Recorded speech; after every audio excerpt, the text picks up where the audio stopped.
Shalom Bapak Ibu semuanya ya. Kita akan bersama-sama mempersiapkan diri kita untuk masuk dalam perayaan ibadah di malam hari ini, kebaktian keluarga, kebaktian rumah tangga. Kita akan ambil satu teduh sejenak.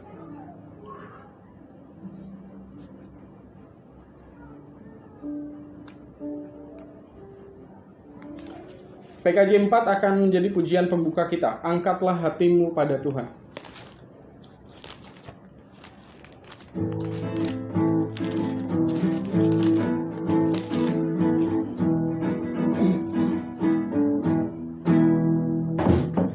Angkatlah hatimu pada Tuhan, bunyikan kecapi dan menari. Jangan lupa bawa persembahan. Mari kawan, ajak teman bersama menyembah. Sorak-sorak haleluya. Mari nyanyilah. Pujilah Tuhan yang Maha Kudus. Mari kawan, ajak teman, bernyanyilah terus. Bapak Ibu sekalian, kebaktian ini boleh terjadi karena kita selalu percaya bahwa pertolongan kita adalah di dalam nama Tuhan yang telah menciptakan langit dan bumi. Damai sejahtera bagi kita sekalian yang mau datang bersyukur dan beribadah kepadanya. Haleluya, amin. Bersama-sama kita akan menaikkan satu pujian lagi, sekaligus kita akan mempersiapkan diri untuk mendengarkan dan merenungkan firman Tuhan. PKJ 198, Di Hatiku Ya Yesus.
Mari kita mempersiapkan bahan perenungan kita pada hari ini sesuai dengan bahan yang disediakan oleh Sinode Gereja Kristen Pasundan.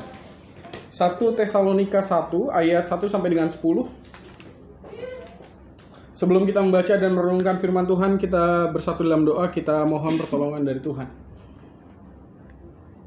Kami telah mempersiapkan hati dan pikiran kami Tuhan untuk bersama-sama kami membaca dan merenungkan firman Tuhan. Pimpin kami, supaya apa yang kami baca bukan hanya kami mengerti, tapi itu boleh menjadi jalan bagimu untuk senantiasa menyatakan berkat bagi kehidupan kami tiap-tiap hari. Ini kami Tuhan, berfirmanlah, kami siap untuk mendengarkan. Dalam Kristus kami berdoa dan percaya. Amin. 1 Tesalonika 1 ayat 1 sampai dengan ayat 10. Saya akan membaca buat kita sekalian. Dari Paulus, Silwanus, dan Timotius kepada jemaat orang-orang Tesalonika yang di dalam Allah Bapa dan di dalam Tuhan Yesus Kristus. Kasih karunia dan damai sejahtera menyertai kamu. Kami selalu mengucap syukur kepada Allah karena kamu semua dan menyebut kamu dalam doa kami. Sebab kami selalu mengingat pekerjaan imanmu, usaha kasihmu, dan ketekunan pengharapanmu kepada Tuhan kita Yesus Kristus di hadapan Allah dan Bapa kita. Dan kami tahu, hai saudara-saudara yang dikasihi Allah, bahwa Ia telah memilih kamu.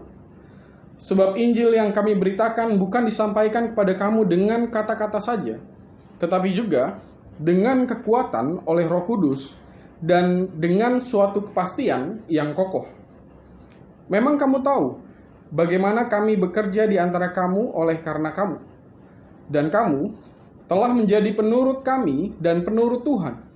Dalam penindasan yang berat, kamu telah menerima firman itu dengan sukacita yang dikerjakan oleh Roh Kudus.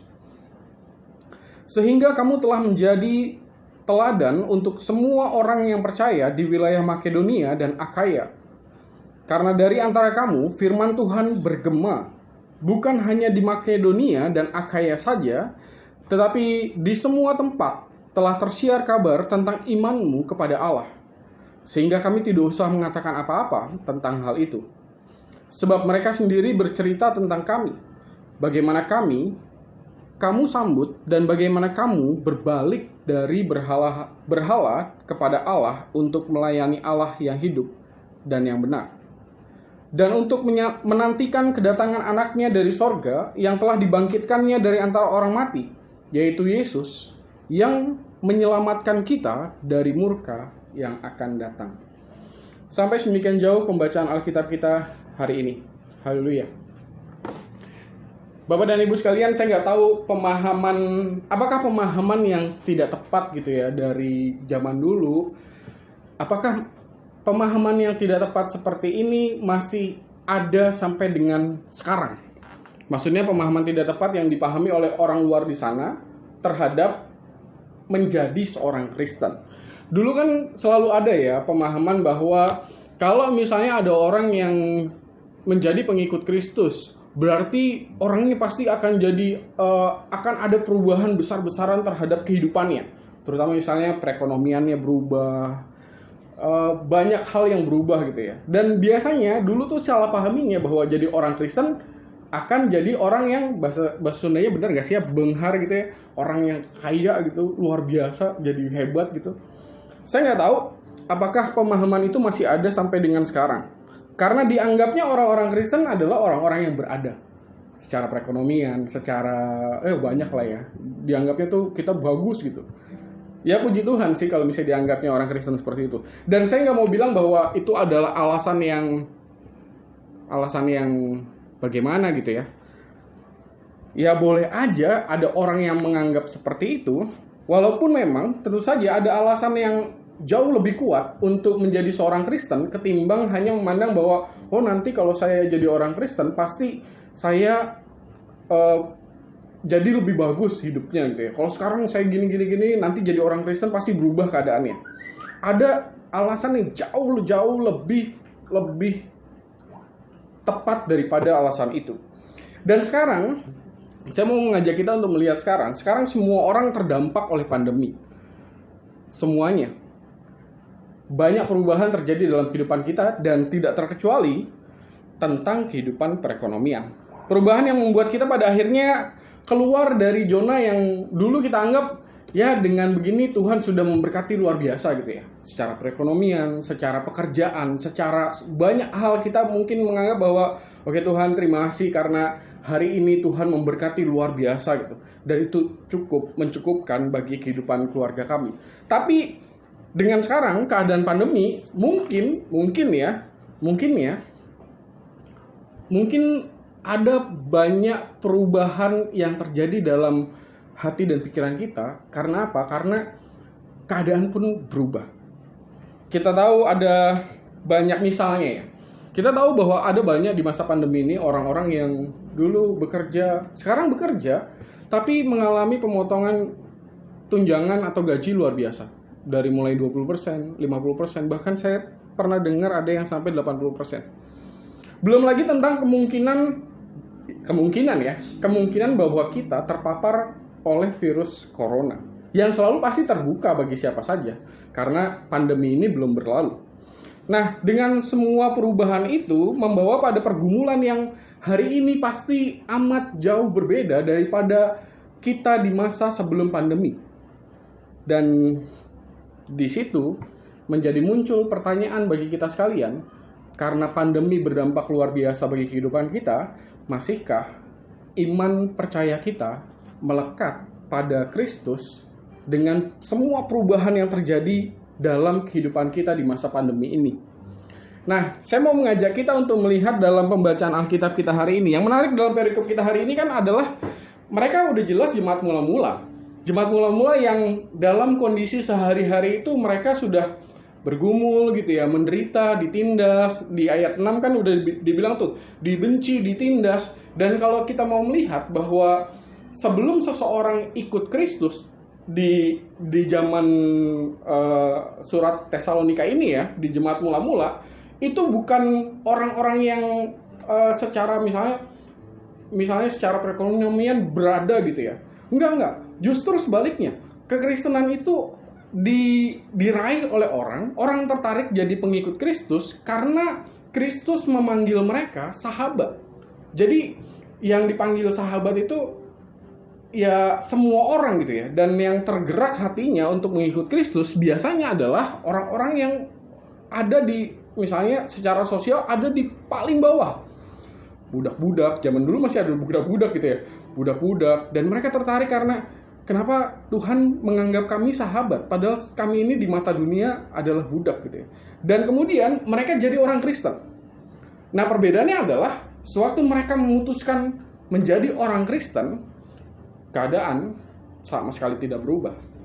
Di dalam kehidupan sebelumnya mereka dipandang sebelah mata oleh masyarakat gitu ya, karena mereka bukan orang berada. Dan kehidupan mereka setelah jadi orang Kristen juga nggak berubah. Karena apa? Karena nggak ada tuh pemahaman bahwa nanti kalau saya jadi orang Kristen, kehidupan saya secara perekonomian berubah. Nggak ada. Justru yang ada adalah mereka makin dibenci, makin ditindas karena mereka meninggalkan apa yang dipahami oleh seluruh orang pada waktu itu. Berhala gitu ya. Itu ditinggalkan sama mereka, saya mau bilang ikut Gusti Yesus, ikut Tuhan Yesus. Lalu kemudian mereka semakin benci karena mereka berbeda dengan masyarakat.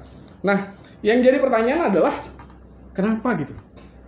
Kenapa kok bisa mereka bertahan sedemikian rupa padahal kenyataannya mengikut Kristus tidak mengubah kehidupan mereka secara sudut pandang mata duniawi. Kalau ada orang yang di zaman sekarang, kalau jadi orang Kristen mungkin kehidupan perekonomian saya berubah gitu. Enggak. Di perikop kita sama sekali nggak ada kayak gitu. Mereka jadi orang Kristen artinya mereka makin ditindas. Makin susah hidup mereka karena dibenci, dianiaya. Nah, di dalam ayat 10, Rasul Paulus kan menyebutkan tentang keselamatan yang akan datang dari murka Allah yang akan datang nanti. Mungkin itu ya yang membuat seseorang tetap dengan sukacita gitu. Tetap dengan sukacita menerima apapun yang terjadi dalam kehidupannya, terutama misalnya penderitaan, penindasan, bahkan pergumulan yang berat sekalipun, dan tetap ikut Tuhan Yesus. Karena apa? Karena tahu bahwa keselamatan yang akan datang itu sudah ada. Rasa kebahagiaan yang dialami akan keselamatan itu jauh melampaui dengan kesakitan, penderitaan, pergumulan yang dihadapi di masa kininya mereka. Dan itu yang membuat mereka bertahan. Boleh nanya nggak sama Bapak dan Ibu? Jika seandainya nih Bapak dan Ibu, hari ini, karena pandemi, lalu jika lalu ada orang yang terpapar virus corona, masih nggak nih kita berpaut pada Tuhan? Masih nggak percaya bahwa Tuhan itu juru selamat, Tuhan itu memulihkan, Tuhan itu menyembuhkan? Kalau misalnya karena pandemi, keadaan perekonomian kita hancur-hancuran, berantakan, masih nggak nih iman kita berpaut sama Tuhan?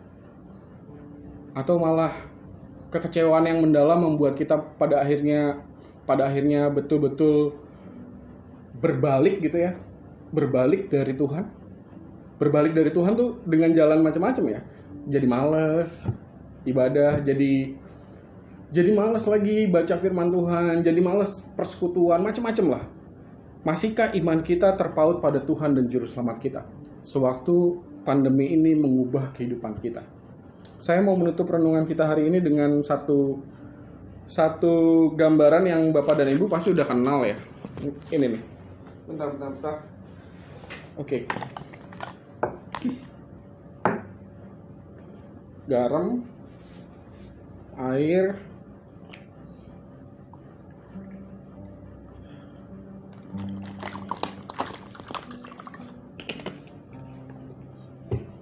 saya ambil sejumput garam ya, tabur ke sini. Saya ambil sejumput garam yang sama jumlahnya, tabur ke sini. Mana yang lebih asin? Pasti yang ini. Kenapa? Karena jumlah airnya hanya sebatas ini dan perbandingannya menjadi membuat air ini jadi terasa lebih asin.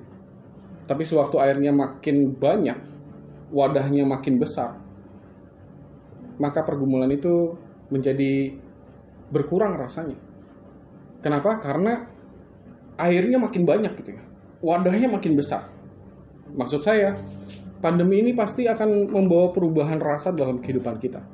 Maka yang harus kita lakukan adalah semakin memperluas hati dan pikiran kita untuk menaruh firman Tuhan di dalam hati dan pikiran kita, sehingga sewaktu pergumulan-pergumulan itu hadir, maka firman Tuhan itu yang akan memulihkan kehidupan kita. Mungkin hari ini ya garam itu kayak misalnya terpapar virus corona, atau garam itu adalah perekonomian kita lagi hancur-hancuran karena pandemi. Tapi yang dilakukan oleh jemaat mula-mula dan semoga dilakukan oleh kita juga sekarang adalah tetap tertuju pada keselamatan yang akan datang yang sudah Tuhan Yesus berikan kepada kita. Dan itu artinya kita harus memperluas ikatan kita kepada Tuhan melalui apa? Melalui peribadahan-peribadahan, melalui doa-doa pribadi, melalui persekutuan, sehingga hati kita bisa seluas itu, sehingga pergumulan yang datang berasa, tapi kita masih tetap bisa bertahan dan terus berjalan bersama-sama dengan Tuhan. Semoga hari ini kita semakin dikuatkan oleh Tuhan melalui apa yang direnungkan oleh kita bersama-sama di dalam firman Tuhan hari ini. Tuhan menolong, Tuhan berkati. Amin.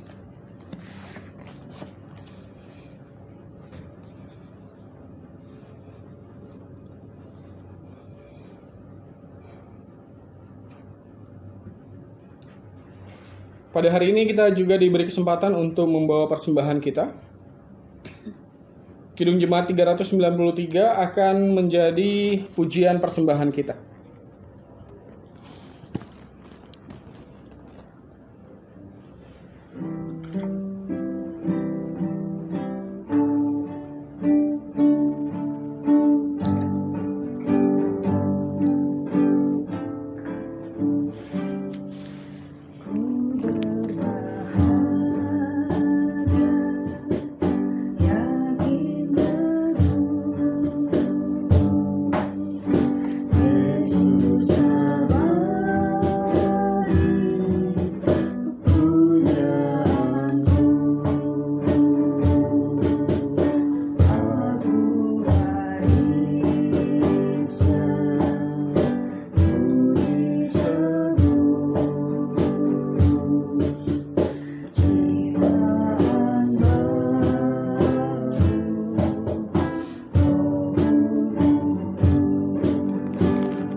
Kita akan bawa persembahan kita di dalam doa sekaligus kita bersyafaat. Kita berdoa.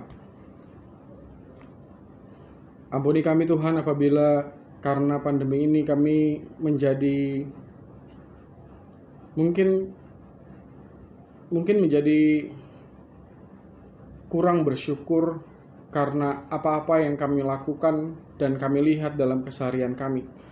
Dengan semua perubahan yang terjadi dalam kehidupan kami, di dalam pekerjaan, di dalam perekonomian keluarga kami, atau bahkan pergumulan-pergumulan yang bahkan sebelum masa pandemi pun kami sudah bergumul, dan apalagi ditambah dengan pandemi yang terjadi, pasti pergumulan-pergumulan itu semakin bertambah-tambah dalam kehidupan kami. Sehingga mungkin kami menjadi kehilangan pengenalan akan kebaikan-Mu di masa pandemi seperti ini. Tapi hari ini kami mau belajar Tuhan tentang bagaimana banyak orang yang tetap saja memiliki iman yang tangguh kepadamu, bahkan ketika mereka mengalami penderitaan dan penganiayaan sekalipun. Ajar kami untuk kami boleh menemukan apa yang menjadi kekuatan mereka, sehingga mereka dapat mampu terus bertahan ketika iman kepadamu membawa mereka pada jalan-jalan yang sukar. Dan hari ini, biarkan kami menemukan apa yang telah ditemukan oleh orang-orang percaya dari masa yang lalu sampai dengan masa sekarang, untuk bisa bertahan dan tetap melihat bahwa kasih karunia Tuhan, keselamatan yang datang dari Tuhan senantiasa boleh terjadi dalam kehidupan kami di masa-masa pandemi seperti ini. Hari ini kami mau berdoa secara khusus kepada saudara-saudari kami yang mungkin mereka berjuang dalam melawan virus corona yang pada saat ini mereka terpapar oleh virus corona. Tuhan, kuatkan hati dan pikiran mereka sehingga melalui kedamaian, melalui tetap rasa sukacita karena disertai oleh-Mu, melalui semua yang mereka perjuangkan di dalam masa pemulihan, Tuhan boleh berkenan untuk memulihkan dan menyembuhkan saudara-saudari kami yang hari ini mungkin terpapar oleh virus corona. Kami juga mau berdoa untuk mereka yang sakit. Tuhan berkati di dalam proses pemulihan mereka, supaya kesembuhan dari-Mu boleh Engkau nyatakan. Juga untuk mereka yang berulang tahun, kami bersuka cita, kami bersyukur karena Tuhan menambahkan usia mereka. Kiranya dengan pengalaman iman yang semakin bertambah di dalam kehidupan mereka, mereka boleh semakin percaya bahwa Tuhan tidak pernah meninggalkan mereka. Hari ini kami juga mau berdoa untuk semua program-program pelayanan di tengah-tengah jemaat-Mu. Dengan segala keberadaan kami Tuhan, jemaat-Mu di GKP Tangerang dan pos pelayanan Curug, Tuhan berkati supaya bersama-sama kami sebagai orang-orang percaya boleh bersatu hati, saling menopang, saling menguatkan satu dengan yang lain, mengenali bahwa kami adalah saudara-saudara perjalanan dalam berhadapan dengan semua pergumulan-pergumulan, semua hal yang membuat kami jatuh bangun di situ, dan biarkan kehadiran kami di dalam persekutuan gereja-Mu ini menjadi perpanjangan tangan Tuhan untuk menopang, untuk memulihkan, untuk membawa kuasa pemulihan Tuhan bagi kehidupan keluarga-keluarga jemaat-Mu di tempat ini. Kami mau menyerahkan Tuhan untuk semua pergumulan-pergumulan yang dialami oleh kami hari ini. Mungkin kami bergumul di dalam kehidupan rumah tangga kami, antara kami sebagai suami dengan istri, atau sebagai orang tua dengan anak, atau pergumulan-pergumulan kami dalam mencari pekerjaan, anak-anak kami yang mencari pasangan hidup, atau pergumulan-pergumulan kami yang lain Tuhan. Kami percaya bahwa Tuhan akan senantiasa ikut campur tangan dengan cara-Mu yang ajaib, yang tidak terpikirkan oleh kami. Justru melalui cara-cara Tuhan yang ajaib itu, Tuhan akan menunjukkan jalan berkat-Mu tepat pada waktunya. Ajar kami untuk senantiasa membuat hati dan pikiran kami tetap melekat kepadamu, sehingga melalui kehadiran kami, kuasa pemulihan Tuhan dan jalan berkat Tuhan itu dinyatakan dalam kehidupan keluarga kami. Kami mau menyerahkan juga Tuhan yang kami bawa dan berikan pada saat ini sebagai ungkapan rasa syukur kami kepadamu. Tentu tidak akan pernah sebanding dengan apa yang sudah Tuhan nyatakan bagi kehidupan kami, anugerah-Mu. Kami adalah anugerah yang telah Engkau berikan kepada kami di dalam kehidupan kami. Dan apa yang kami bawa dan berikan ini, kiranya Engkau menolong kami sebagai gereja-Mu untuk dapat mengelolanya bagi kemuliaan nama Tuhan. Kami mau membawa bangsa dan negara kami terutama untuk menemukan dan memulihkan diri dari pandemi ini. Pimpin para pemimpin bangsa kami supaya bersama-sama kami boleh melihat bahwa bangsa dan negara kami ini Tuhan pulihkan dari pandemi virus corona. Inilah syafaat kami Tuhan, inilah doa kami yang kami naikkan di dalam nama Kristus Yesus yang telah mengajar kami berdoa bersama-sama demikian. Bapa kami yang di sorga, dikuduskanlah namamu. Datanglah kerajaan-Mu, jadilah kehendak-Mu di bumi seperti sorga. Berikanlah pada kami pada hari ini makan kami yang secukupnya, dan ampunilah segala kesalahan kami, seperti kami juga ampuni orang yang bersalah pada kami. Dan janganlah membawa kami ke dalam cobaan, tapi lepaskanlah kami dari yang jahat, karena Engkau punya kerajaan dan kuasa dan kemuliaan sampai selama-lamanya. Amin.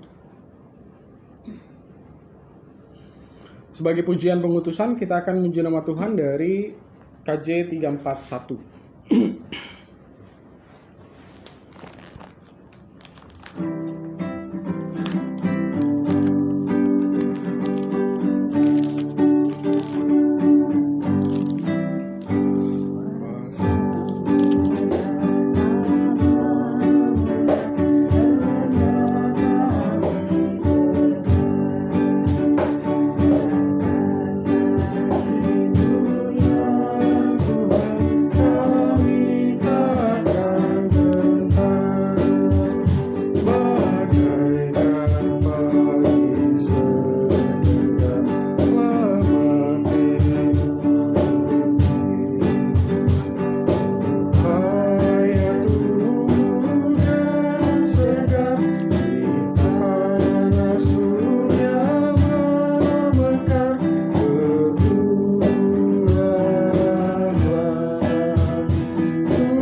Apabila memang benar pandemi sudah berdampak sedemikian rupa bagi kehidupan kita sehari-hari, maka mungkin inilah waktunya di mana firman Tuhan yang mengatakan bahwa bagi Tuhan tiada yang mustahil, itu betul-betul dinyatakan dan dirasakan lebih jauh lagi dalam kehidupan kita sekalian. Mari kita melanjutkan kehidupan kita dan terimalah berkat dari Tuhan. Damai sejahtera Allah Bapa yang melampaui segala akal, kasih yang telah dinyatakannya dalam kehadiran Kristus yang telah menebus dan menyelamatkan jiwa kita, dan karya penyertaan Roh-Nya yang kudus akan senantiasa menguatkan, memulihkan, bahkan membangun kehidupan kita sekarang sampai dengan selama-lamanya. Haleluya. Amin.